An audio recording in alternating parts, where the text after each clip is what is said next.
Sir ఇప్పుడు ఈ video ఎందుకు ప్లే చేశామో మీకు అర్థమై ఉంటుంది. లీక్ చేస్తానని అన్నారు, అంటే August 22 ఎలాగో మా ముందుకి వస్తుందని తెలుసు. బట్ ఈలోపు ఏమైనా లీక్ చేస్తారేమో అని మీ దగ్గరకు వస్తే. వద్దా చిరు లీక్స్ కాదు, తమను వద్దని తల అడ్డంగా ఊపుతున్నాడు. కాదు 22 టీజర్ అదే నువ్వు ఆరా చేసావు కదా, ఎలా వచ్చింది? అదిరిపోయింది, మామూలు అందులో టైటిల్ వేస్తారా? టైటిల్ వేసేసాం. అనౌన్స్ చేస్తారా? 22 చేస్తాం. సేమ్ కదిరి కదా.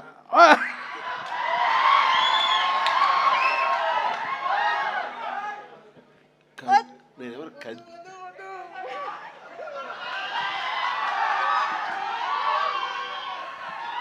ఇది లీక్ కాదు, నా ఊహ మాత్రం అంతే. అనుకుంటుందని అదైతే బాగుంటుందని, కొరియన్ లాగా అది కూడా కెనియన్ కనకరాజు అయితే బాగుంటుందని. ఎలా తప్పు చేశానా? మీరు చెప్పారు కదా, రెడీ వాడేస్తాను. Excellent, okay, good good, super super. Thank you very much. Okay, so Chiru leaks హ్యాపీయా? సో ఎస్, ఇప్పుడు ఆలస్యం చేయకుండా మా డైరెక్టర్ గారిని స్టేజ్ పైకి రావాల్సిందిగా రిక్వెస్ట్ చేస్తూ, మేర్లపాక గాంధీ గారు కొరియన్ కనకరాజు చిత్రాన్ని ఇంత కంప్లీట్ ఎంటర్టైన్మెంట్తో మనందరి ముందుకి తీసుకొచ్చినటువంటి